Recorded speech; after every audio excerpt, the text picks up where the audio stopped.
Welcome, welcome, welcome, class of 1993, Black Hills Playhouse Oral History Zoom. We are so happy that you have all made the time to be here, and we are delighted to hear your antics and your stories. Um, we want to make sure that you get the newsletter because that's how you're going to know about the reunion that's happening July 20th, 24th through 26th this summer. And we really would love to have all of you there and participating. So make sure if you don't get the newsletter, does everybody here get the newsletter? If Yes. I'm seeing all faces, so all information is going out on that. Just keep that in mind. Okay, so there. So how this all happened, the oral histories was we I found this fabulous book in Dorothy Delicate stuff called The Black Hills Playhouse, the First 19 Years. And so we started putting that on the newsletter. And then so we divvied up because what we wanted to do between now and the reunion is give a kind of a gloss over of the history of the Playhouse. So this is the kind of our little take on the history of the Playhouse. And we ended up, Sue Montgomery and Woken came to visit the Playhouse. So after I put on the Black Hills Playhouse first 19 years, Sue Montgomery Wolken came to visit the Playhouse during Legally Blonde. She was from the 1953 company. She was a 9.5-year-old girl that lived next to Doc and the boys in Vermilion and came to be in the show The Great Big Doorstep. And so with her coming back to the Playhouse, that made me go in and look at 1953. We kind of did a 53 thing, and then that got us started on oral histories. And we said, let's just do them every 10 years. So we did 53, 63, 73, 83, and now we're to 93. And we've learned the whole way there every one of these has been a great learning, and none of them are perfection, but it's wonderful to see everybody, and that's that. So, so that's kind of how we got here to today. So up until now, I've been blathering about a little bit about the history in each 10-year slots. And so this is kind of an overview. I'm going to start just a tiny overview of the history between 83 and 93. And Uncle Fred's going to come in and pick up where I leave off at the fire. And then he'll introduce everybody and take it from there. So, 83. Okay, so now we just finished 83's Zoom and we're now in 1984.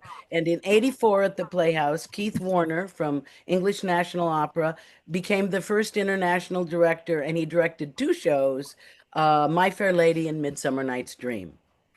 In 1986, Wayne Knutson, Dr. Knutson, was awarded the Governor's Award in the Arts for distinction in creative achievement.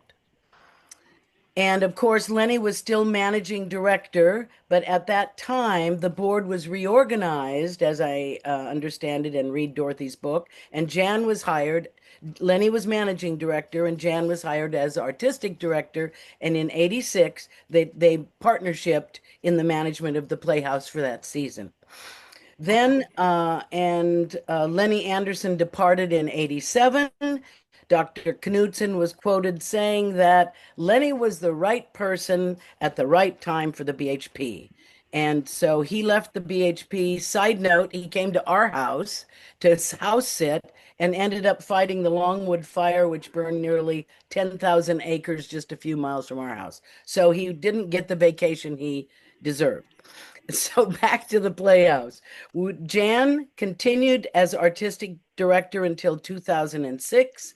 And at that time, he was quoted as saying, and I'm quoting you, Jan, I am not here to pick up Doc Lee's mantle, or for that matter, Lenny Anderson's. They both had their responsibilities and their visions. Doc Lee, almost single-handedly, gave birth to the Black Hills Playhouse. He brought the child into the world. It was Lenny's responsibility to raise the child, to create an institution. Jan continues. On my watch, we have the thrilling challenge of deciding what we want to be now that we're grown up. So during, and then 1988, and Menno and I were having drinks. Yes, drinks with Jan and Jill. The phone rang, and it was the park service to let the Swanks know that there was the Galena fire had started burning close to the playhouse. At that point, we quit our drinks. We all went in different directions. Menno ran over to Center Lake to tell them what was going on. I rang the ding lead till it was cracked, and then we scurried out of camp, and Jan and Jill helped evacuate 58 members of the company at before midnight. And the Galena fire was a lightning caused fire. There was a fire break dug around the camp, and the Galena fire burned within a few feet of one of the dorms. And the Black Hills community, of course, housed, fed, and helped the BHP survive until they could go back to camp. And in spite of everything, because the show must go on, Music Man opened on schedule back at the BHP. Amazing, 1988. Okay, so Fred's going to pick up any other bits of the history from here, and I'm going to introduce Fred. And Fred, out of the book that they put together in the 50th anniversary, this is what I have of Fred Mackaman, our dear Uncle Fred. 20 years at the BHP, he called himself the head dishwasher and occasionally an actor. His best experiences were performing opposite Hap Haberman in Harvey, kissing Jill Swank repeatedly in Gypsy, ad-libbing forever with Jared Emick, Kim Detweiler, while waiting for Jeff Lear to enter, finally in half costume in South Pacific. And with that introduction, I give you the man of the hour who's made this all so organized and wonderful, and we adore Uncle Fred. Thank you, Uncle Fred. Thank you, Jenny Mae, for the kind words. And Yeah. we'll dig right into the history of the Playhouse, but I'm very pleased to welcome former managing artistic director Jan Swank. And we've got some very big news to share about Jan. You'll be hearing from him in a bit. But I'm going to turn it over to Mark Mearsman because he's got some important information about a big, uh, exciting development. Take it away, Mark. Sure. So, as some of you or all of you hopefully aware, so some of you, I should say, we put out a call to create a fund through the Black Hills Area Community Fund in honor of Jill, Jan, and Tyler.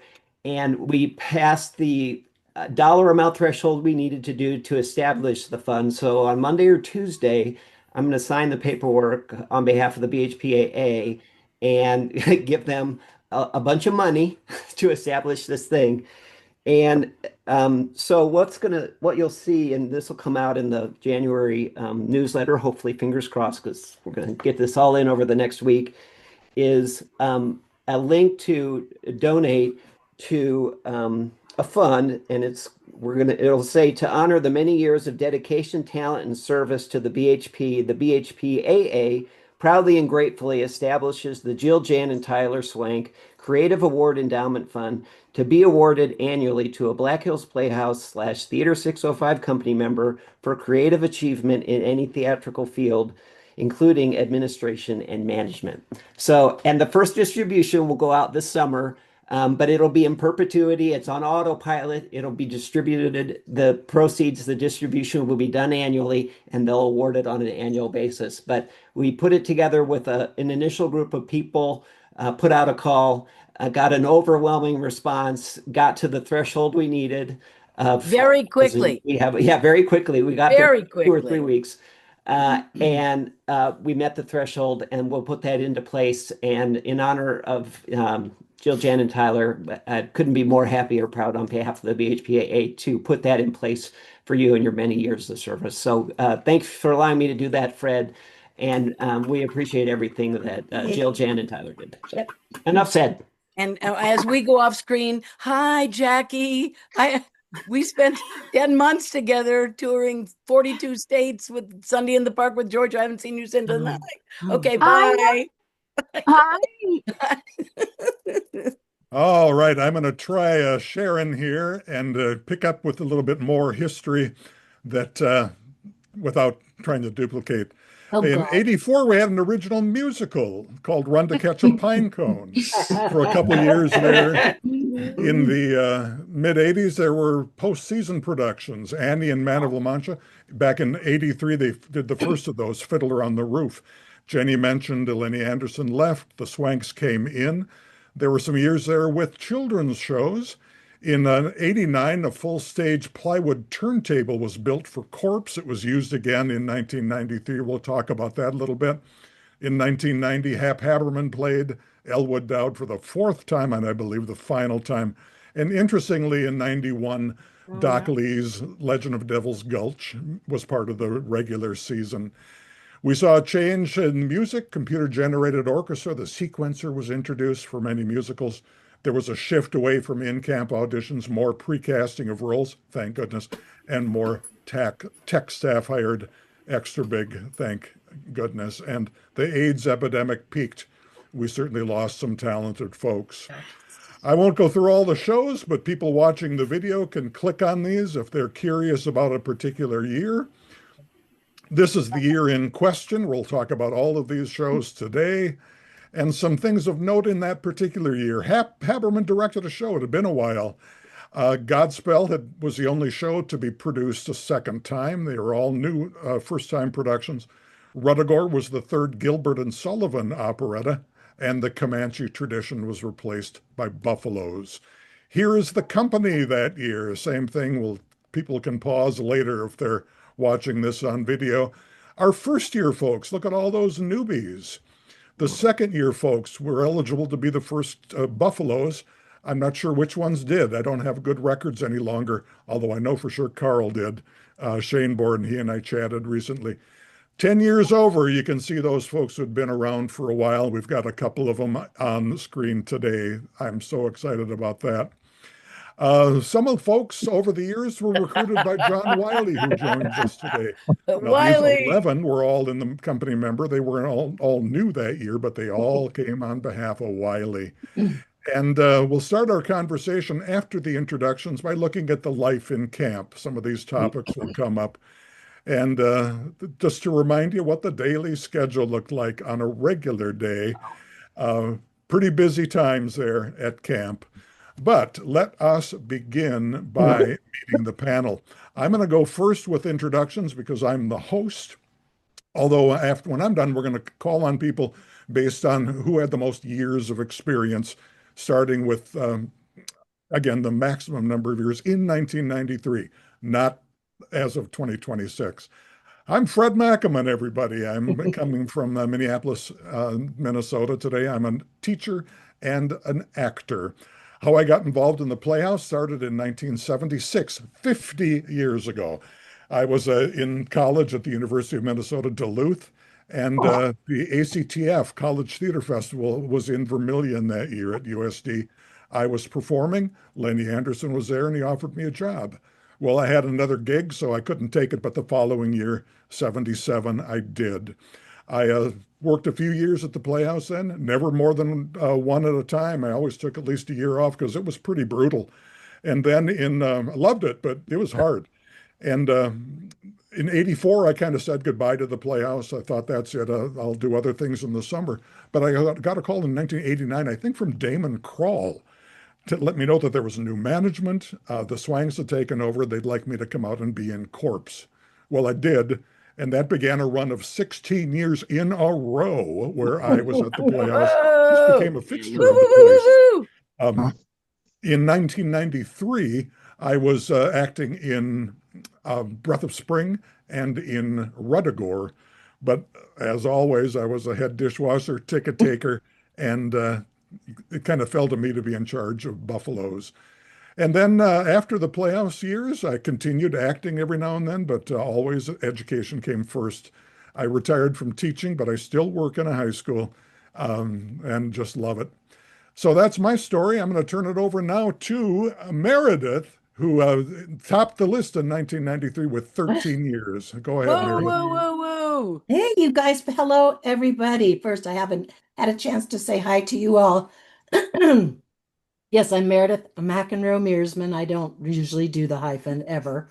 Um, I got my start at the Playhouse when I was a kid. I think my first summer I was 11 and immediately was introduced to more than I should have.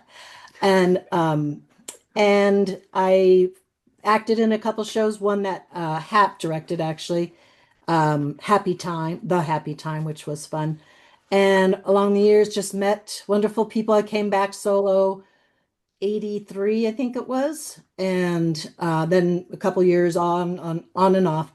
Um, right now, I am a very hardworking musician. I do a lot of music directing in the community. There's three running community theater places here, and so I do that, or I play in a pit. I'm also the music director at a Presbyterian church, so I have a choir and a handbell choir, and I play the services, um, and then I don't sleep. And after that, uh, and we are loving here to being here in the hills. It's just we're so lucky, we know, to just be here, and it's wonderful to see you all. All right. And number 12, 12 years, I should say. Let's meet former managing artistic director Jan Swank. Well, hello. I'm uh, actually, I was a Buffalo. I was a Comanche with Fred McAman because his second year, he laid out the my first year, which was 78. He'd been there, he was there in 77. We were both there in 79. And so Jill and I and Fred were Comanches together, and our names are painted on the rocks right next to each other. Ah, Um, just right as you go down the stairs into the pit on the right hand side before you actually get into the pit. So, I think I and was too, Jan. I think I that's was in that. right. That's Yeah. right. Jenny Mae was too, and they were painted with snot, which is what Jim Singles called Yeah. the acrylic wallpaper paste with color in it that he painted he's painted depth in his in the drops with. So we and Jenny Mae and I were in the original paint crew together that first year. So Right. That's that why Jan can't give me any shit. Jan, you're not going to be able to go year I, by year. We've got a little bit of a time limit. So, how about a okay, quick well, capsule and we'll move on? I can give Jenny Mae shit, but it doesn't matter. And so, and zooming right up to today, I'm going to watch the Great British Baking Show, the last two episodes of the last season they have they're broadcasting. So at this time, so that's and in between, I did a lot of plays. You sure did. All right, let's move now to John Wiley. It was 10 years for John. Take it away, John. I okay, I'll do the speed version. Uh, in from 79 early on, I was a student at Augustana College, which is when I met Jenny Mae. And Jenny Mae said, he told me about this place called the Black Hills Playhouse. It sounded like it was enticing the way Jenny Mae described it. I won't give you details there. And so that's the first time I heard about it. Then I went off to grad school at UMKC where I met Bill Anderson. He was a lead replacement. Come. Bill Anderson told me about the Black Hills Playhouse, and I said, "Do you know Jenny Mae?" He said, about 2 hours later, he told me there was a TD job open at the BHP, and maybe I should apply for it. So I did. Um, I then went back and taught at Augustana from 86 to 89, where I met Mark Mearsman, John Ryan, a whole bunch of folks who become legends at the Playhouse in their own right. And then I moved here to St. Louis with Kim in '89. And I graduated. I retired from Webster University after 36 years of teaching there in May. So it's pretty great. We have two great kids, Nicholas and Kate. Kate's a poet, so if you see any openings for jobs, let me know.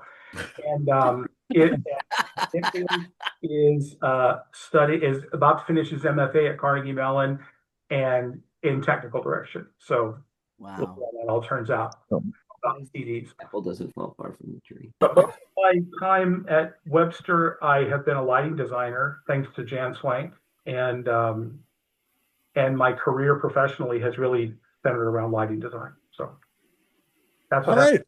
Great. Thank you, John. And next up is Ann Mundell, 7 seasons in 1993. Go ahead, Ann. Hi, everybody. Boy, it's so good to see all of your faces. You all look so gorgeous. It's doing my heart good.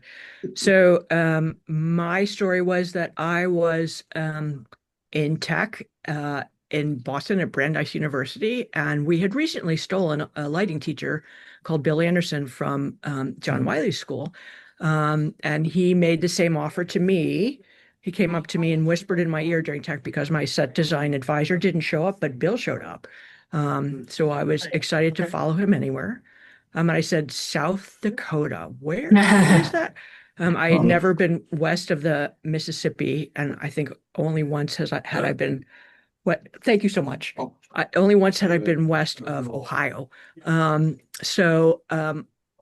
remember I came out with a grad school pal whose name was Lynn Nichols, and we stopped at what we thought was the Black Hills Playhouse. There was a sign for it. We got out of the car and we were like, this can't be it. Is it? This isn't. No way. What?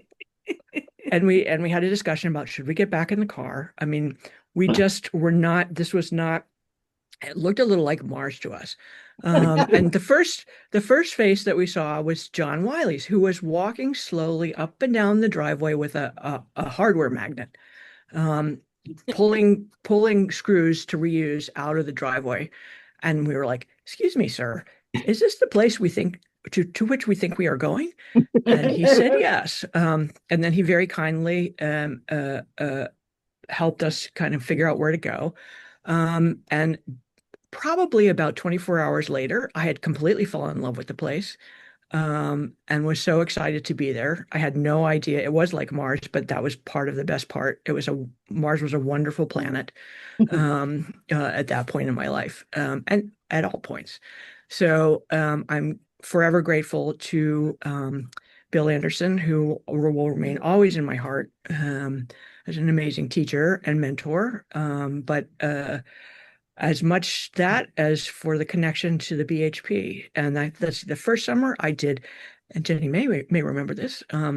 We did the first production of Once Upon a Mattress that I did at the Black Hills Playhouse. And Sound of Music, sorry. That one always tries to escape my brain for, reasons. And then I was very grateful to keep coming back and having extraordinary experiences in such a sacred place. When I also had a life and education, I taught at Carnegie Mellon for I'm not exactly sure how many years, probably almost as many as John had at Webster, but not quite. I left. My last job there was as interim head during COVID and all the culture tumult, and that felt like a good time to exit. So now I am enjoying a life of freelance designing and traveling and trying to reorder my priorities. So grateful to see all of you. This is extraordinary. Thank you, Ann. Let's go to Mark, also with 7 years, and he's our Zoom host. Thanks, Mark. Take it away. Okay, so I'm repinning on the fly here. Okay, so yeah, 93 was my last full summer, so that was number 7. Foundational in my life, along with Augustana, has recruited our first summer in '87 with 12 others from Augustana, which was interesting enough in its own right. But of course, obviously, between Augustana and the Playhouse has led to any number of things, including this wonderful person right here and our two boys, Ethan and Collier, who have worked at the Playhouse, both of them. So our lives are complete. Our kids worked at the Playhouse. There you go. Um, so yeah, Ethan's out in Seattle doing trader stuff. He's a Commodities trader. commodities trader. And he's doing well. Collier lives with us. He went to School of Mines. He's a chemistry guy. He works at Monument Health. He's doing some lab processing in addition to phlebotomy. So hopefully we've raised kids that will ultimately be able to contribute to society and be good kids. Yeah. So on the heels of that summer, 93, and then I guess we went into the Air Force for 23 years from 93 to 2016. And after that, I worked, then we said, where are we going to go after retirement? Oh, let's go to South Dakota. Duh. Great. Where do we So go? we did. And I worked at the Pine Ridge IHS, Indian Health Service Hospital down there for a while, but then came up here. We moved up into Rapid, and now I work for the VA in Sturgis. Started with the BHP AA board in 2012, and then became the BHP AA rep to the BHP board at some point in there, and then lobbied to be the president. And again, since I thought my kids working at the Playhouse made my life complete, apparently being the BHP board president made my life complete, really. So my life is centered around doing whatever I can for the BHP AA and the BHP, apparently. And supporting Meredith's music adventures around Rapid. That's my real life's work now. So I think that's it for me. All right, let's go to Michael Cracklew. I believe it was year 5 for Michael. Go ahead, Michael. Hello. Well, hello, everyone. It's Hello. amazing. I'm just sitting here quietly staring at all these faces and just going down a wormhole. It's wonderful to see everybody. Wow. Yeah, I started in 1989 and then continued on for 15 more seasons. Uh, I was an actor and worked tech just like everybody. I was the cook for a few years. I know I helped Joe Swank do marketing and sponsorships for a couple years. I just kind of whatever was needed, I was there. Um, my final year was 2006. At that point, I had moved from Minneapolis to the Black Hills. I was working with Eric Johnson at the Black Hills Community Theater, and then proceeded to be employed there for another 13 years. Eventually going up to be artistic director for a few years, which was very exciting and a lot of fun. My journeys from there took me to Texas, Houston for a couple years. Don't ask why. It was a blip in my life that I like to forget. Although I did do some acting down there at the Alley Theater, and so that was kind of cool. And then 10 years ago, I moved up to Duluth, Minnesota. I always loved Minneapolis, living there for the many years that I did, but I was kind of over big cities at that point. So I've always loved Duluth. And here's a name from the past. Christine Grottel Seitz Oh, contacted me, and she was the executive and artistic director of the Duluth Playhouse up here, and offered me a job on the phone. So a friend and I moved up here, and I've been here ever since.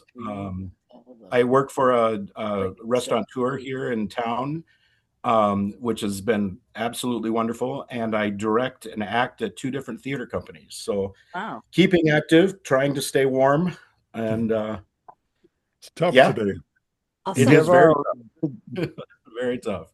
But it's regards so to the amazing to see all of you. Wisconsin. Okay, thank you What very was much. that? And next up is Mary Buss. I think it was the 4th year for Mary. Go ahead, Mary. Hey friends, hey Fred, thank you for all the instructions, none of which I followed. So I feel like I'm having the actor's nightmare showing up unprepared. Number one, I love you all. What a joy to see all of your faces and fundamental people in my life. So I think I started going to the Playhouse In high school, I saw My Fair Lady with Damon. I saw Grease with Jared and Kim and the Nerd. And then I auditioned for Jan in Vermilion in 1989. I remember because I wore moccasins and a poncho. And and then spent that summer out there, had a very incredible summer. Did Gypsy with Fred and some of the rest of you and Michael um, and then I spent many, many summers out there playing some roles that, were the juiciest of my life, to be honest. And that's much thanks to Jan Swank. Um, Met my husband out there, Cato, who is a college professor here in Oklahoma City, where we live, if you can believe that. Um, my daughter, Olivia, was at the Playhouse. I think she was in utero when we did 1776, and Jan and I danced together. This is all going to come back to Jan here today. And I was pregnant. I was a very pregnant Martha Washington with no, not Martha Washington, Jefferson. Jefferson. Yes, that's it. Again, these roles that I don't know that I should have ever been playing to begin with, but um, so Olivia grew up coming out to the Playhouse. She was backstage during when Jan and Jill were unable to do Who's Afraid of Virginia Woolf, and Cato and I stepped up into those roles. She listened to mom and dad on the monitor screaming at each other every night. She's now an actor in Chicago and a director, so there you go. Good. She went to CCM in Cincinnati when I can't remember who was, I think Dean Mogul was still teaching there. Yeah, So we have seen him since at some of her shows. And then since the Playhouse, I did go back about 10 years ago. Christy and I did a reunion tour and we did Nonsense and I did The Addams Family. But I got a graduate degree in acting, very useful, at Case Western Reserve University in Cleveland, Ohio, Showcase in New York, and have lived all over the country. Right now, I have made a pivot to television and film because if you can imagine, there's not a lot of theater in Oklahoma City. So I've been doing that. Most notable recently is a actual named role on the series starring Ethan Hawke, The Lowdown. Wow. Good. And Yeah. Fred said brevity is everything. So All right. Thanks a lot, Mary. And next up, we're getting to the youngsters. Kirsten, Gasper Colt, 3 years in 1993. Everybody. Oh my gosh, Mary Jen, I just feel the same as you. It's just such an honor to be here and seeing all these beautiful faces. In 1990, I went to a cattle call audition in Minneapolis, and about 2 weeks later, Jan called and offered me a job, and I had already got another job, and I'll never forget, he said, "What son of a bitch got you?" And that always made me really happy. And so the next summer I came out to the Playhouse starting in 91 to 93, and it was just the 3 summers, the joys of my life. I still dream about being in the Playhouse. I'm happy to see some fellow Copa girls here. Christy Breen, Shelley, and I have made a pact this year. We're going to be on stage. I haven't been on stage in about 20 years, but I'm auditioning for a show in the next month. So I'm really excited and so nervous. I have 3 kids. None of them are interested in theater. I tried really hard to get them to be in the plays that I direct because I direct plays at the local high school here. I think this is my 17th year of directing plays. And then professionally, I've been doing social issue topic theater with a theater troupe called Acting Out. And it's just a group of teenagers who go from school to school doing plays on LGBTQ issues, HIV, condom use, everything. And then I'm a sexual health educator and I talk about condoms and birth control all day long for a living. So a really interesting job. And every time I am presenting in front of high school kids, I'm using my theater expertise, that's for sure. So I even though I haven't acted on stage, I act in a classroom every day. That's cool. Thank you, Kirsten. And also with 3 years, let's switch to Christy Breen. Take it, Christy. Hi. Well, just like everybody else has said, wow, this is amazing, and seeing all your faces, and gosh, it's warming my heart for sure. I miss that energy. Anyway, so my journey to the Playhouse was in 1991. I was a MFA student at Lincoln, and we hosted an ACTF. And down came Vermilion people. And I honestly, at that time, didn't even know South Dakota was right above us in Nebraska. And they're like, you need to come to South Dakota. And I was like, why? And anyway, they talked about the Black Hills Playhouse. And so I went and I auditioned, and I can't remember, Jan, if we were in St. Louis or Kansas City. It was one of those. And you called me back, and I think I got 2 callbacks. And so I went to meet you, and you were just sitting in your hotel room having a bourbon, and you're just like, so who are you, and what, whatever. And I don't know if someone had said, hey, call this girl back or whatever, I don't know. But anyway, I jumped at the chance to work with like Mark Norberg and Cato, and then I met all these amazing people that first year. And side note, Mark Norberg, one of the funniest human beings on the planet, that summer was rough. It was really rough. I think we had 2 days off the whole summer or something. And we used to play Camp Hell and talk about how miserable our lives were, but we loved every second of it, but we were miserable, but it was that kind of thing.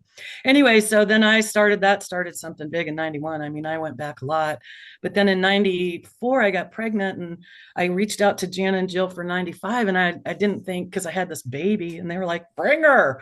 So my kids grew up there too. And what a blessing to have them be able to run free in the summer. That's what I always think. They just get to run, and they were exposed. And like Kirsten, my kids they're not theater kids. They're sporty kids. I got a volleyball girl playing for college, and the other one is teaching and stuff. So it's just, I wish that they had followed a little, but they didn't, and that's okay. But they are great patrons. They love the theater, and they support us. So that's what it is. I fell into teaching. I got very lucky. I started teaching middle school English. And then in the last 6 years, that moved over to the middle school, high school drama teacher. So that's what I'm doing right now. I got about 3 years till retirement. Can't wait. And when Kirsten was talking about our little pact, I told him I'm actually doing nonsense again for the 3rd time. Only this time I'm not the Reverend Mother. I'm Hubert, so I'm a little nervous about it. But we were talking about it, and they're like, we should get back on stage. And so I was really excited when Kirsten said she was going to do something, like, yay. Anyway, so I'm still teaching, and I'm living in Greeley, Colorado. And my girls are one in college, one grown. It's a good life. Yay. And we're going to wrap up with our only people who were there for the first year, Jackie and Eric, and you guys can figure out who goes first or just go back and forth. Take it away. Okay.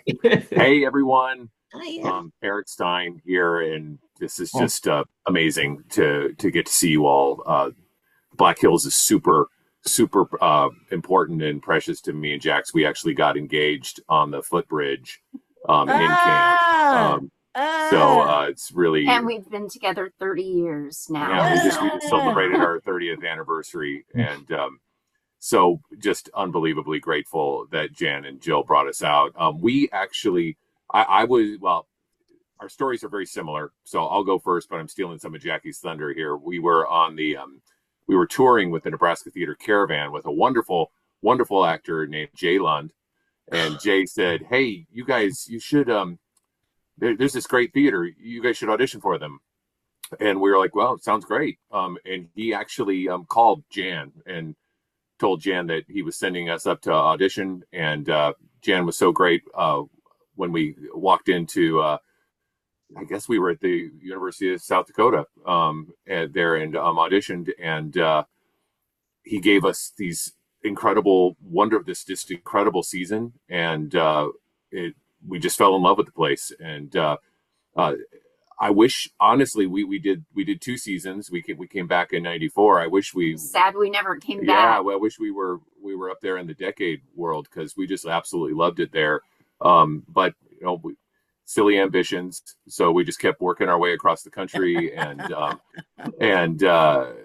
got to live in New York for a good while, got to do some fancy stuff in New York, but really found that we weren't big city people. So we went back and we moved to the place we loved the most, the Central Coast of California, and started making a life there. And I got really lucky, and wonderful theater company, PCPA, Pacific Conservatory Theater, brought me in as their casting director.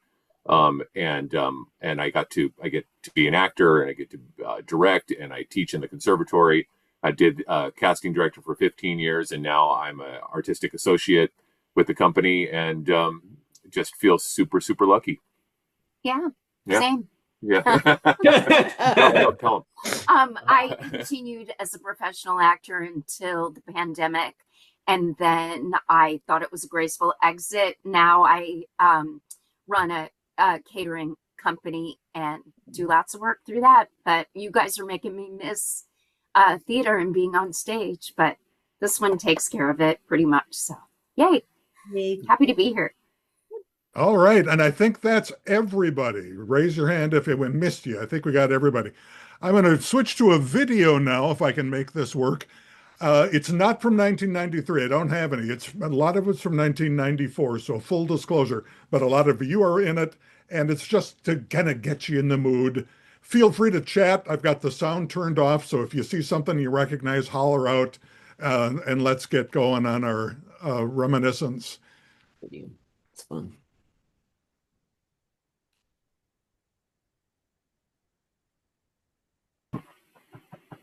Hang on a second. I've got to.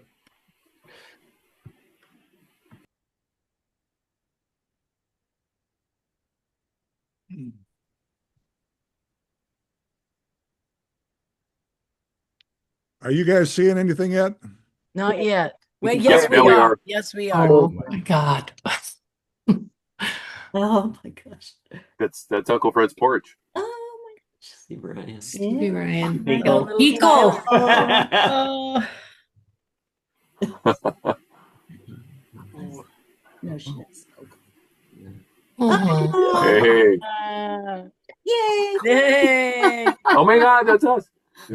Finding ball. Hey. Kato, Kato. Oh, there's Eric, I think. Eric, Eric. Tyler. Tyler. Yes. Young Tyler. Jill. Chicken. Oh, John Ryan. John Bundy. Riley. Riley. oh, Eileen. Chris Jones. Chris Jones. Hey. Is it Mike correctly there in the end? There you are, Oh, Cracker. yeah.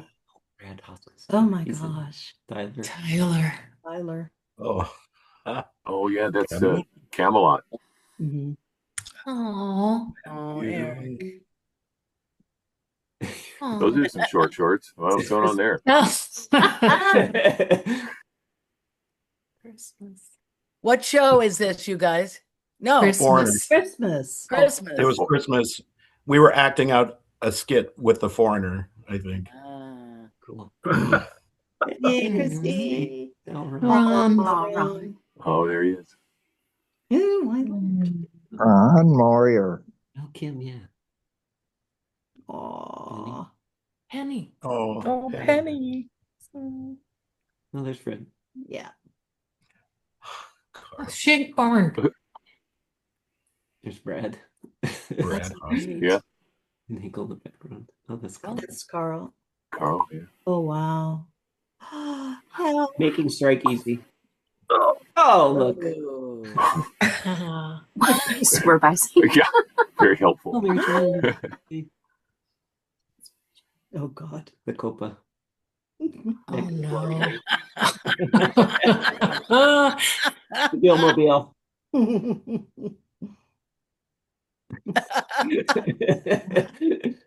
Kevin. That's Kevin. Oh my God. Michael. Deb. Oh, is that? Oh, Dorothy Delicate.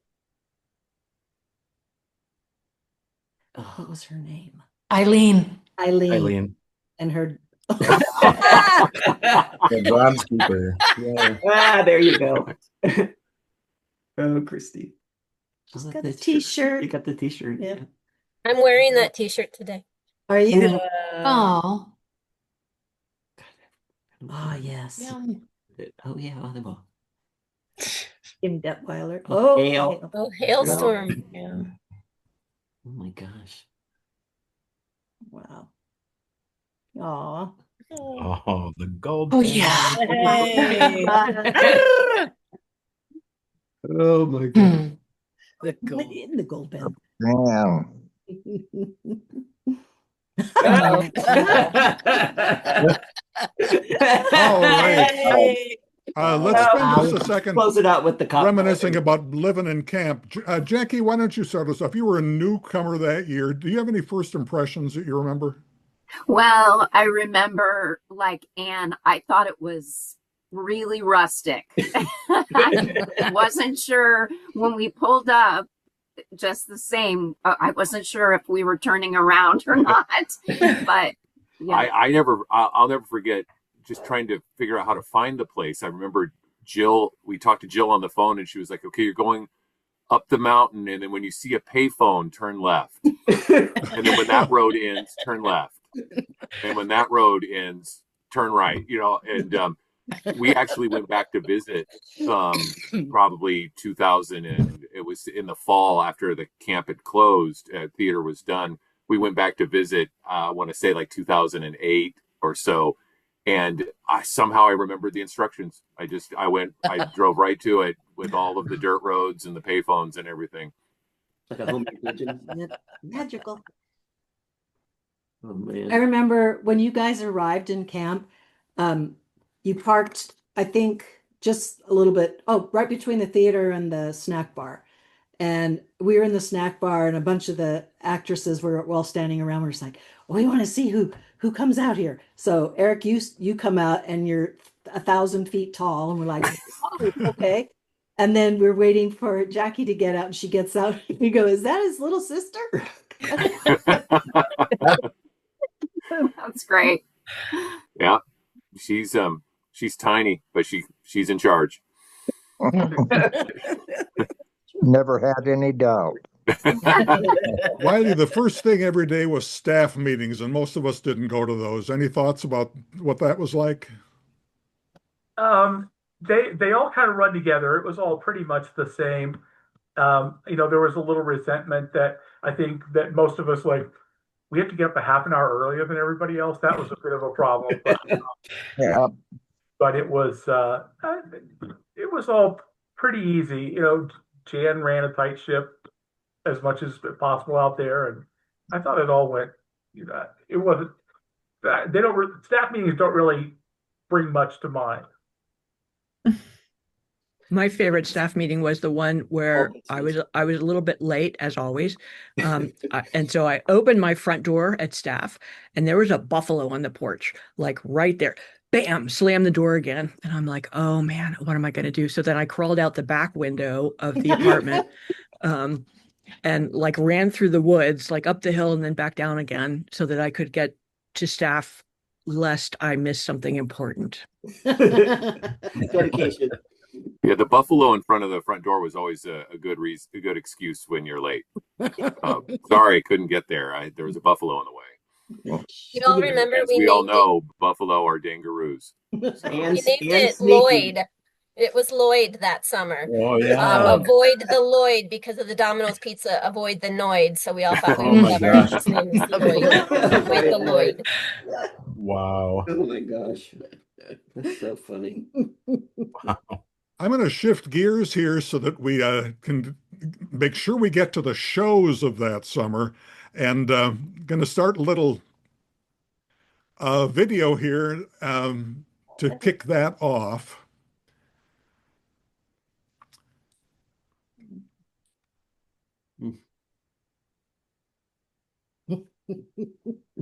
Oh, thanks, John Ryan. He found all this stuff. Yeah, he kept records. Yeah. A couple of blaggards started the season, and none of us were in it. And sadly, Graham Thatcher has passed on. Does anybody have any recollection? I have an email into Anna Marie to get a couple pictures. Okay. That I'll give to Mark. And is the program flashing by now on your screens? I can't tell what you're seeing. No, it is not. Nothing is. It isn't. Okay, I'm getting an error message here that I can't account for. Because I wanted to show the season program that John shared with us, and I don't know why that isn't working. Try it again. It might work. Yeah. It's finicky sometimes.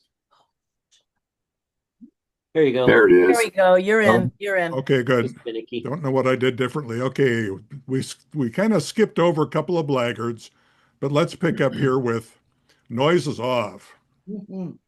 And starting this conversation, well, Jackie, you were in that, not wearing much, but why don't you share your thoughts on noises off? I'll never right as forget this my rolls. dad, my mom and dad came to see the show, and they were talking to the people next to them, and they, were asking, "Who's your daughter?" And my dad said, "She isn't wearing anything." Had never happened before, and really didn't happen after that either much. So there's that. But I remember being kind of a little bit scared because it was quite an undertaking. I believe we didn't have much more than 2 weeks to put it up. But Ron Moyer was so great, and I felt instantly comfortable, and that we would in fact make it all happen. But my favorite noises memory is though going backstage. So in the second act, and seeing Cato Bus carry Harriet Redden from place to place. I didn't really know that was going to happen, and I remember stopping and just thinking that was the sweetest thing. And Harriet Redden was still to this day my favorite Dottie, and just hilarious, and just a wonderful, funny, kind person. Just left quite an impression on me. What a lovely, lovely person. Yep. Just loved her. Missed. Yeah, she's fantastic. Here. The production of Godspell also featured the big turntable.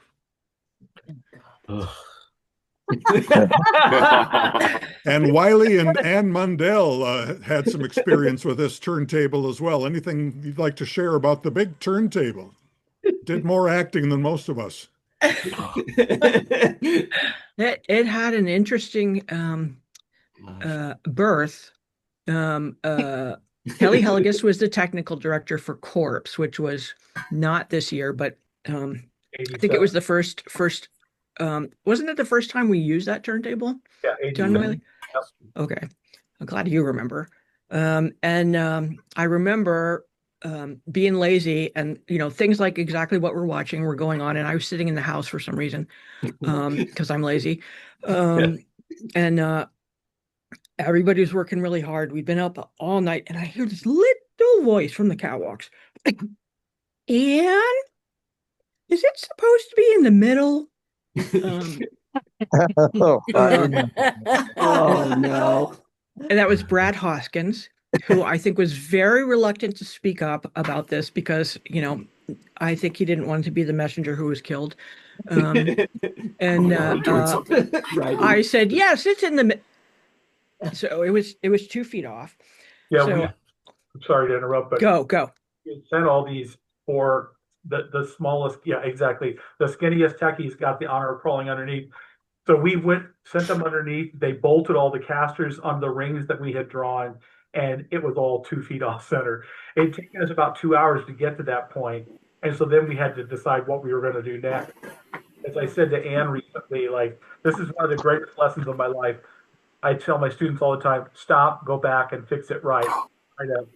Don't try to make up an answer in the middle of it. Go back and do it the right way. So, but those poor kids had to crawl back under there and unbolt all these damn. I remember those conversations. John Wiley was being the good production manager he was trying to move us forward from the point where we were rather than backing us up. And I kept having arguments like, but John, it'll hit the wall when it goes around. But John, there'll be a big gap over there. and he was brilliantly trying to move us forward. And the bratty set designer always found something wrong with whatever he brought up. God, your video's fantastic. Yeah. And I remember saying, fix it. Right. Was that all that was said at the staff meeting that morning? Yeah. The end. Fix it. Oh my gosh. That was Ralph Coltine's set. Wow. Fred, So- this is so cool. fabulous, Fred. Wow. Fabulous. That was a big set. Yeah. Oh, I just love how we just figured out how to get stuff done. Oh yeah. There's a teaching now. I love my students, but they like to spin in the obstacle, and really talk about how it's not possible. And I like my Gen X folks who were just like, I don't know, we'll figure it out, we'll get it done. Yeah, about that. I think. Yeah, we drink from the hose. Let's move ahead to Godspell. Got some pictures from that one. And Mary, why don't you kick us off with your recollections about Godspell? Godspell, directed by Eric, correct? I just remember, we had so much fun doing that show, and Eric Stein was like the captain of the ship, and he was fantastic. And that show for me was so special because I had seen it as a child, and unfortunately, I'm sure you're all grossed out, but it was one of my formative shows in the theater. So to get to do it with all these people was fantastic. Scaffolding, yes, I remember scaffolding. Oh, scarves, definitely. When there was a choreography question, we just added scarves. And it was just one of those, maybe I'm remembering incorrectly. Kirsten, you can remind me, but it was one of those special experiences. And rare. Is that me? Good Yeah. Lord. That was you. Shelley. Shelley. Yeah. Oh, Shelley, I got to sing a duet with Shelley, if you can imagine singing with that beautiful voice. It was just an incredible summer, but I wanted to say something about Jan saying fix it that's unrelated to Godspell, which is one of these summers when we were living in the Copa, we had simply destroyed it. It was unfortunate how messy we were up there. And one day we all woke up, and on the front door of the Copa was a post-it note that said, "Clean up!" exclamation point. And that's basically what the Copa was like. But yeah, Godspell was fantastic. I mean, Schwartz really knows how to do a chord progression, and you can't really mess it up too much. And again, Eric, you can probably speak more to it than I can. You guys can. It was a really special show. I'm always so grateful to Jan because I hadn't really, been in that position in a show before, and that really helped. Honestly, just give me confidence, which I think we need. We need our skills to do this for a living, but in some ways we need confidence even more. And that was a big turning point and really meant a lot to me. And I still laugh at how I think I had to. I did the Baruch Atah Adonai section, and I didn't really fully know what I was saying, and so I just kind of tried to do it like a rock star, and that's how I got my Buffalo name, I think, which was Mooing Messiah. So let's go to Breath of Spring, and Kirsten was in that. Kirsten was in every show that summer. Only person in camp who did them all.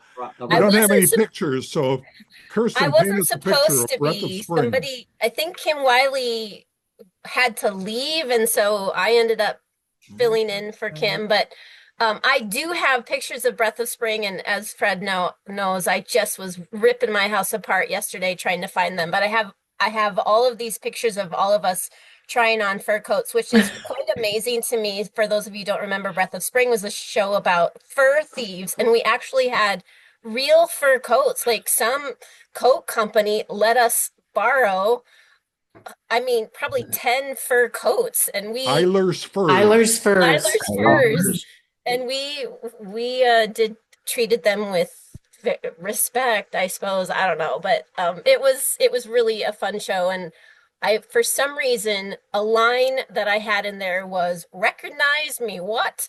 And that was the funniest line, and people laughed about it all the time. And I can't remember at all why that was, but it was just a really, really funny line in that show. And Kato and I just laughed and laughed hysterically. We could not do that scene. We had to do it over and over and over because we were laughing so much. So it was just a really fun, strange show. But oh my gosh, the antics that Christy Breen's character folds was pretty amazing. It was a fun show. And Hap directed that. I remember Jill saying he didn't have to do much with the great big hams that he cast. No. Christy and Harriet. That was a show that I had nothing to do with. And I remember watching it almost every single performance because in my memory of 16 years, that was the funniest production I have ever seen. Really? And it wasn't because of the script. I was going to say, it was not the script. And to watch every night to see which actor was going to break and laugh. And it happened multiple times. And I was in heaven. I was absolutely fantastic. in heaven. I wish we had pictures. But we do for the next one, Ruddigore. And Christy, why don't you kick us off? Tell us a little bit about Ruddigore. I think I'm the least musical person here. I'm not sure why I'm talking about this one, but I loved Ruddigore because I didn't have to do very much, just be in the background and singing, and we got pretty dresses and stuff. But the couple of things that I remember the most about that was, for some reason, Mary had to drop out, and Mary is our musician, and she's so good. And both her and I were singing alto, and of course I don't read music, I don't know music, so I just followed whatever Mary did. And then Mary got replaced by Deb Workman, and neither one of us were strong singers. We were like, how are we going to do this? And we kind of muffled through. But then when we got to the actual set, we had these forced perspective little houses and little windows that we had to stick our heads through, these little tiny windows, and we couldn't hear each other. And I just remember Deb and I laughing through every number because we couldn't hear each other. We had no idea what we were singing. We so needed you, Mary. We needed you.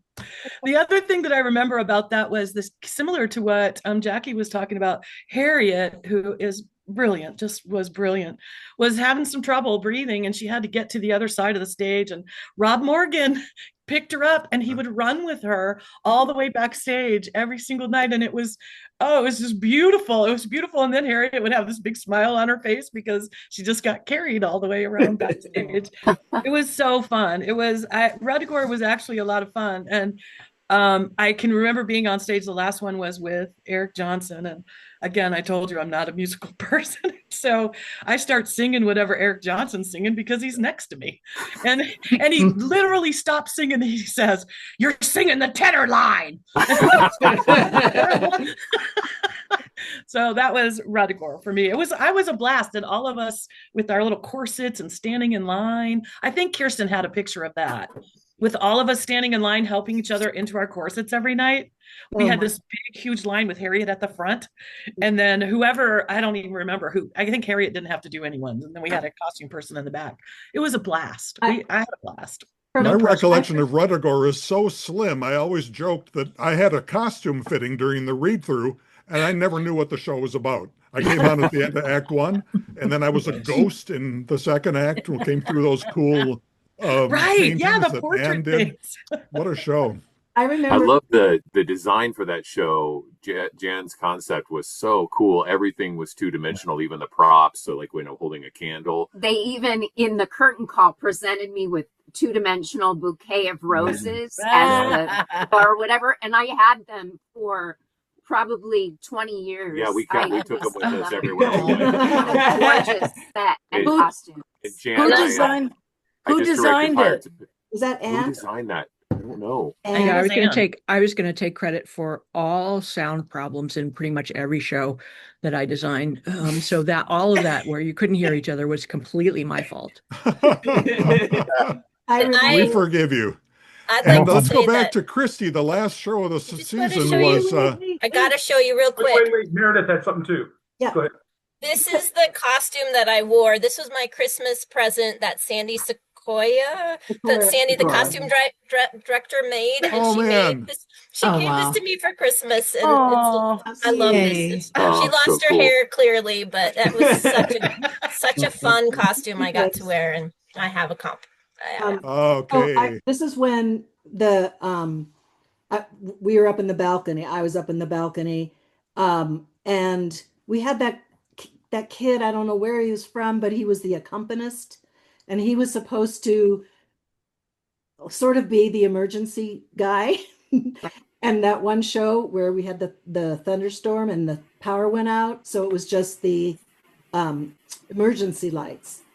And it was pouring rain, and Jan comes up and he says, "Where's that kid?" And I was like, "I don't know." So somebody went to go get him, and he came in. He really, between Eric and I, he didn't do anything really. He was just supposed to know the show, and he clearly did not.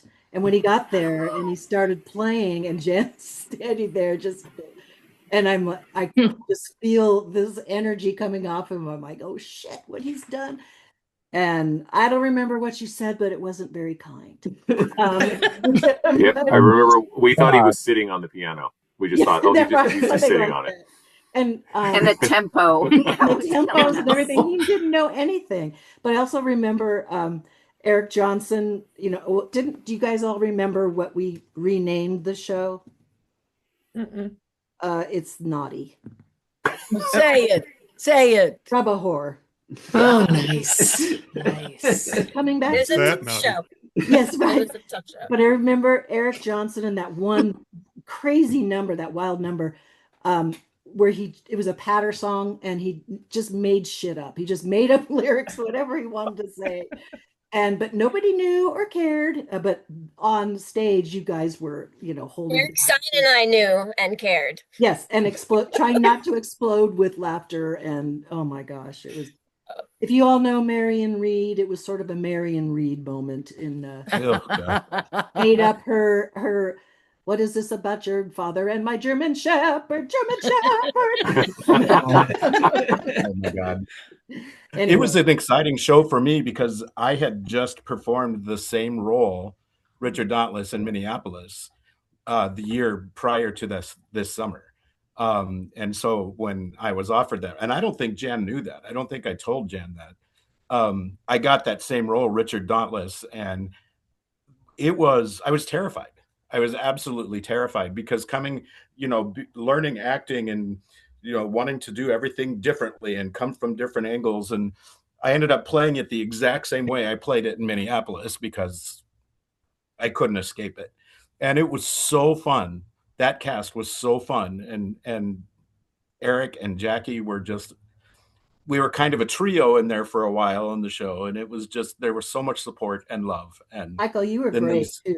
These silly girls coming around in their rose flower dresses with plastic lunch pails, and it was a fantastic memory. I remember Jan doing the flag thing, and he would have us out in the yard making us do the stupid Richard flag dance thing. Yeah. I was like, and then he was like, "Well, it amuses me," and I was like, "What are we doing? What are we doing?"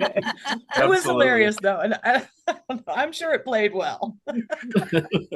All right, let's shift gears, get to picnic. We're over an hour already, so let's beat cheeks and see what we can get covered here before the axe falls. This is Picnic. Christy, tell us about Picnic.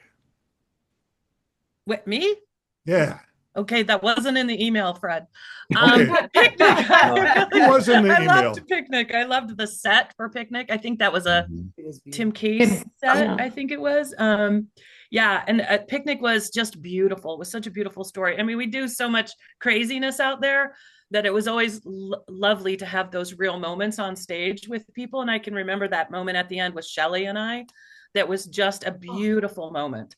And the Eric and Jill sitting on the porch rocking, it was just gorgeous. It was just a gorgeous show to be in. And I And the loved it. Fireflies. And I think that's the one they took to USD, I think, right? Yes. They took the set, so the set had to go away.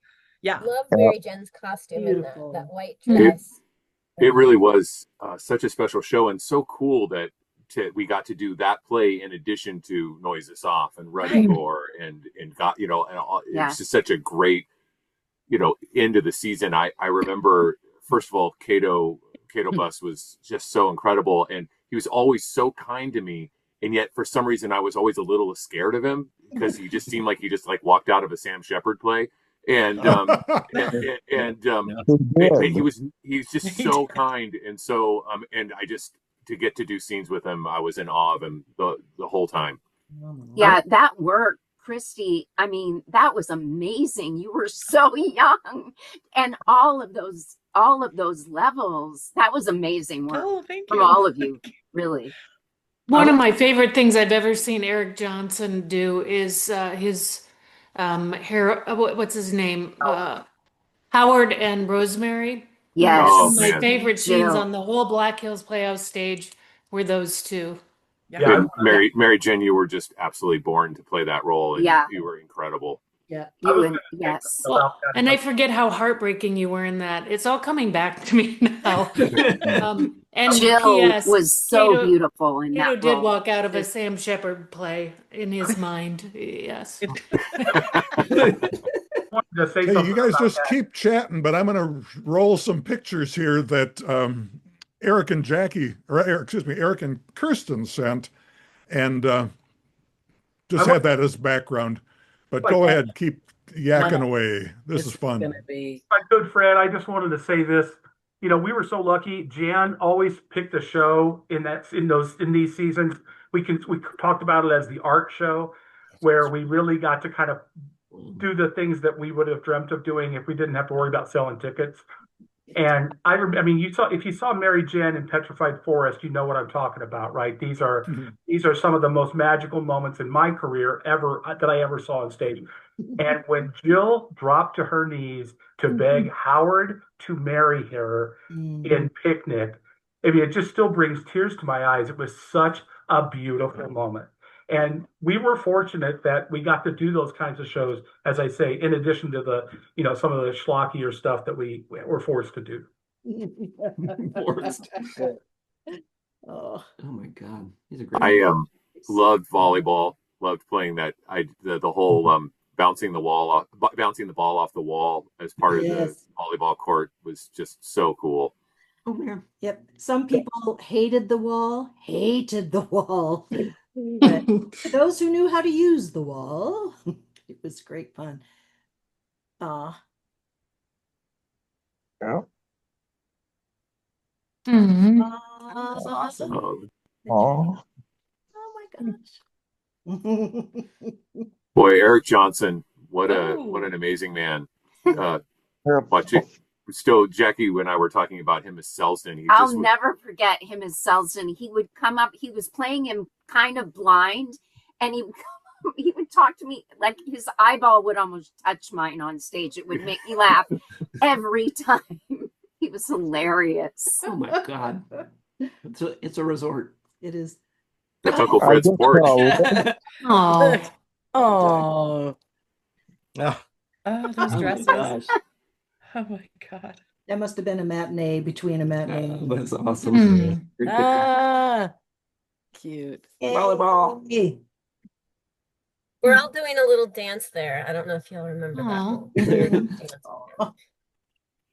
You look the same, Christy. No, I don't. Yeah. Wow. Oh my gosh. Awesome. Linnea. We've seen Linnea a couple times. Last year before. Yeah. Inkle. That's the guy who played John the Baptist, I think. There's Tim K. There's our first buffaloes. Hey, that's right. Jan looking good. I remember those- standing outside or inside the dining hall, and I was the whatever I was, the giving birth to the new Blinky or whatever it was. I'm like, oh boy, that hurts. I don't know what the hell I'm doing here. But yeah, I didn't get to see it. I had to sit inside. I was going to say one thing about Eric Johnson and Picnic. He hated that one line or that one scene he had to say where he talked about somebody's lips who were really full, and he's like obviously lusting after this one of the, I don't know if it was you, Mary Jen, or who it was, but he goes, God, that sticks in my throat every time I have to say it. It's like you have to be an actor and pretend. Oh, Eric. Yep. You know, we saw the first the buffaloes there, and I've got a little bit of video on that. Oh, and Ellie Haberman.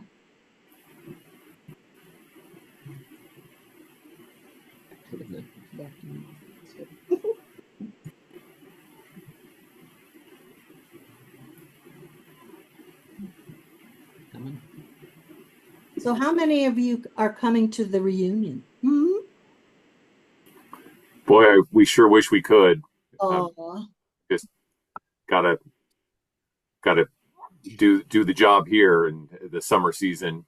I think one of the only drawbacks of being an actor is when you're in a show, you can't go see other shows. Yeah. Tell me about it. Music direct and never get to watch anything. I want that. I went back a couple years ago. I had the great pleasure of visiting with Jan and Jill, and some other friends. But I've never made it to a single reunion, and it's because I have a contract this coming summer that I can't leave. And it always kind of breaks my heart because I just sitting here watching this screen with all these faces, I can't imagine how I would be in person. The Playhouse changed my life, and to talk to these people and hug them, and I would be a basket case. So it's probably better that I'm not going. Well, all of you that are not going, we're going to put into the next newsletter and have a little bit of a contest with what the Playhouse did for me or to me. And even if yours is selected, you don't have to be there. We'll publish it. Too bad we couldn't get a Zoom thing hooked up during part of it. Maybe we can. And I mean, anybody who wants, of course. It'd be during a time of day when you weren't acting, maybe, Eric. Even for an hour, Yeah. See what we can do. That's a good idea. Something to explore. That'd be great. Was there something coming up, Fred? Fred? He's pushing buttons on something. He He's trying to find. Are we? he left. He I'd love to share my favorite story of that summer. I'm pretty sure it's that summer. It involves Mark Mearsman. Oh, Jesus. There was one day when Mark comes up to me and he just looked like he was going to pop out of his body. He was just completely beside himself. Day. Yeah, he was like, Ann, can you talk to me? I'm like, sure. I was kind of hoping to get something to eat, but sure. And he goes, I'm trying to make a decision and I don't know what to do. And I'm like, oh, okay. I don't know if I can offer you any advice. And so he started talking about how he felt about Meredith. Oh God. And correct me if I'm wrong about this life decision that we talked about, but you were trying to figure out, like, you clearly wanted to propose, but you were clearly so sure that she would say no, and that,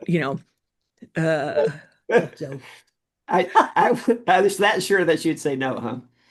Well, I mean, you were by the amount of, right? I was like, you were wetting your pants pretty much, just talking about it. Yeah, But that's a day in the life. that was one of my favorite experiences at the Playhouse. I'm like, do whatever you want, but Meredith's great. What do what are you going to lose? She's amazing. Yeah, So we got engaged at the Playhouse too. that summer. But he dragged, oh, I know. God dang it. It was during Tech Week of Ruthergord. Perfect timing. Perfect timing. Everything's calm. I'm happy. So, Well, you saw how I asked to talk to Ann. Jeez. I know. So I come up and I'm just seething for some reason. Something's going wrong. And hey, let's go take a walk. Like, whatever, give me a cigarette. So we go out to, I don't know, it was just like past staff housing, we're just out in the woods there, and there's a little tree stump there, and he read this little poem, and it was very sweet. And that by that time I knew it was happening, but so I'm like, I just wasn't in the right frame of mind at the time. But our anniversary is Monday, 32 years. Yeah. Oh. Can I have a special guest visitor for 2 seconds? Yes. Look at this old man. Oh, hey, Kato. Kato Bus, for those of you who don't know. What's up? What? You look like Wild Bill. Boy, hearing all your voice, Mary said, don't listen. So I've been back in the back room, but oh my God, I welled up with tears a few times. Just Jackie, that memory about Harriet, all those memories about Harriet and Eric and that season and listening to you all. And it's just so hard to put words in it. So thank you so much for doing that, man. And I just saw Wiley. I just looking at everybody now too. And holy shit. Yeah, that's a special place. We talk about it a lot and just try and what those years, what that decade that we were out there meant, and how people change, but still what, there was something going on. And, Strong stuff. I can't even start talking about Jan. He knows I love him. So that's all I got. I love you guys. I don't want to get on here. Aw. Yeah. I'm going to I need try to keep one up more. that Sam Shepard. So, I love you very much. Oh, so good to see you. Shoot up, one more video here. Aw. This is 2 minutes. Is it playing? No, not yet, Fred. It's the same thing. I get a weird little error message that says, try it again. Move this window. Your thing is paused. And I don't know how to fix that. Try it again.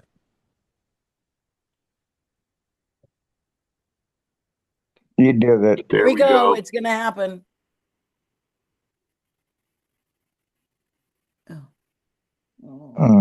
It's not going forward. Oops, I just got to hit play. Oh, there you go. Yeah. Hit the play button. There we go. You're on. Oh my gosh. Still on the roads. Oh yeah, it was gone. Oh, Ellie. Yay, Ellie. Yay, Ellie. Here's my elephant necklace. No. Oh my gosh. Looks great. Oh, Eric. Oh my gosh. Oh, I've never seen this. Nice. Oh, great video. That's Eric right there in the nutshell. Oh my gosh. Oh, wow. Ooh, what show? What show? I don't know. Yellow Dog Crossing. What baby? What baby? Oh, Harriet. Wow. Harry.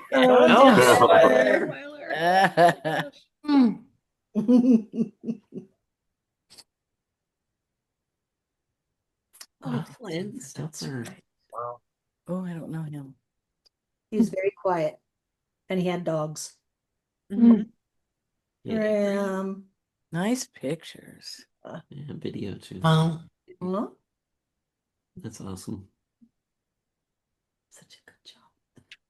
Oh, Oh, Come wow. on. What do you do that summer? I love his laugh.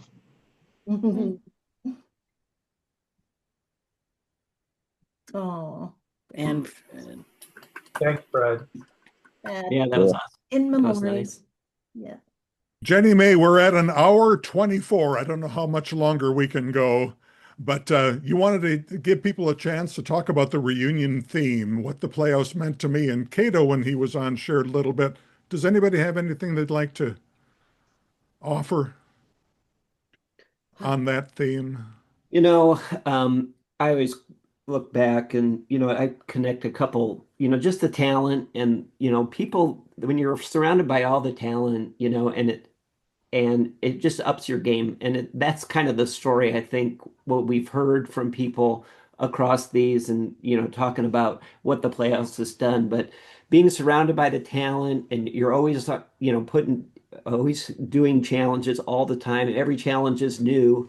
But being surrounded by the talent at the Playhouse, I see that across all the videos that, it's just upped everybody's game and it's made us, I think, all better. And, people talk about it being a foundational or seminal experience in their life. And we've heard that a couple times here at least. And that's a common theme, I think, what comes from You what the draw Playhouse credit has all the done. time. Well, yeah, I use that a lot. Just looking back, it kind of teed me up for whatever the rest of my life.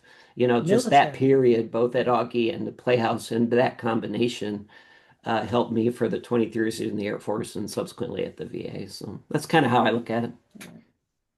in I'll share looking at one these, thought that go ahead. the Playhouse experience of that load in, that strike load in changeover thing has really helped me in life with the idea that things come to an end. And, and that translates. And when in 2006, when there was a big change in management, that was the end of my time at the Playhouse, and that was difficult. Yeah. Yeah. Anybody else? I always think on the tech side, we learn to solve problems out there. I think it's probably true in the performance area too. You learn to think on your feet, use your wits, and solve problems because there isn't money coming to the rescue. That's all, that was always a theme in terms of the design and tech stuff, I think. So I think a lot of our students who've been out there over the years have gone on to have these amazing careers. It's because, you had to find it in Grover's basement or it didn't exist. So I think one of the things that I learned, I got to exercise my muscles for just doing the work for joy, kind of coming out of a high pressure grad program where it was all, about this person liking it, that person liking it, meeting these criteria kind of thing. A lot of competition with students, just being in a place where everybody was just there to celebrate the work, to celebrate each other, to do, try new stuff, to explore. And also we gave ourselves permission to like be in nature too, which was like a cardinal sin, back when many of us were in grad school. So it was one of those places that I sort of learned how to be a human slash artist. And I'm Interesting. think about those lessons all the time. Yeah, the camp was just such a community to be, such a great community to be a part of, and it really did help me learn at an early age that there's just really so much that you can accomplish when a community comes together. Yeah. And And it's Well, not just about theater and careers either. Like I said, those first 4 or 5 years of my time out there changed me completely, and for the very much for the good. And the life lessons that I learned out there from the people that I'm looking at right now, and many who are not present as well, it molded me. It saved my life, and seeing all of this, um, when I think back to the Playhouse, I think about the tremendous fun that was had performing on stage or building a turntable or, everything that we did out there. That just kind of comes with it. And it was what we made of it. But meeting the people that you meet, and some of us can go and not even see each other or message each other for 20 plus years. And I'm sitting here now going, we just pick up where we left off. That's right. and we're all better people because of it. And I think that has everything to do with the management and with the human kindness that people shared, and just being real people, as messy as it got. And I give us all kudos for surviving that. And so I thank all of you, and I will think of all of you forever. So there's that element of a freedom to be able to explore maybe people who are, really green and didn't have a lot of opportunity up to that point to express or to, push themselves and grow. And that's I think that's one of the most beautiful things. I think, you come established, yeah, great, you get a great opportunity anyway. But when you get to blossom a little bit and then get, that takes root after the summer and then you grow because of that, I think that is absolutely indicative of Jan and Jill's um, running the place. That really it helped me see that even if I had Randy Yackel and Eric Johnson blocking me most of the time, Mhm. I'm in the shadow. Now, no, it made me try that much harder. So outside of the Playhouse, make something of myself on my own without somebody's help. In a setting freer from the distractions of life or the usual distractions of life. How about that for a summer, for a period of time, allows you to focus and approach things radically different or significantly different than normal, just because you don't have those, normal, regular back at home life distractions. So it's kind of, it's a myriad of things that kind of coalesce into this magical entity or magical result on many levels. And, that's part of the draw. It's the setting for both the audience, but, and I guess in this setting, more importantly, the people creating the art. And that's part of the magic, if not a huge part of the magic. That, and these relationships, like you said, Michael, with these are the core friends of life. As we all look back and fall right into it, as you said, it is magical how these come together and people just, there's a relationship and a bond there for surviving, right? Yeah. And just working together because it's a special time. Yeah, definitely. Right. Well, we want to thank everybody. This has been delightful, and Fred, you organized it so nicely. One of the things I wanted to say was it always comes from the top, and Jan and Jill leading us in those years. We're grateful for them being who they were and their great talents that they shared with us at that time. And I think in looking at it's been really interesting to dive back into see what kind of a person Doc was. One of your notes, Fred, was that one of your things that you wish had happened for you is that you had gotten to be around him or see him in his good era, in his good when he wasn't failing. But the whole 80 years is so amazing. So many people have similar stories of love and learning. And that's what a great blessing. That little piece of ground that we're blessed to be on is still there. And I think one of the things I learned, I remember my aunt said to me, "Oh my, you've certainly improved." So she watched me through through evolution or evolving as an actor. And what I was going to say is one of the things I really like about the Playhouse is I know that audience. And in other audiences, in other places I go, I can really feel the Black Hills, the area, that group of towns that came together to support Doc in something that was so new and exciting, and that he was so smart about it. But anyway, I could blather on about that and will, because it's an amazing thing that we've all been blessed to have affect us and infect us with our spirits. And we're so lucky to have had and have those experiences. And it's wonderful to, I didn't see any show in your years, and yet I know what you know, I know where you're coming from, so to speak. And the people, when you go there at that time in your life, which predominantly I would think, in your late teens or early 20s or 20s, it's such a perfect time in one's life to have that experience there. Because then, you can carry that with you and carry those skills and that experience and the lessons learned, forever, Right. which is, again, so being set up to take people either while they're in college or right afterwards is so important and such a perfect time for it to be in one's life. For the magic to set Yeah, in. for the magic to set in and then just carry forward and turn into the success that we see on the screen and that, as we talk to people. I mean, yeah. Well, again, Jan, do you thank have you anything all. else you'd like to share, Mr. Swank? Yeah, Mr. Swank. Uh, Closing words? just a few things. Ed Stoffer recommended you, Christy. That's why you were there.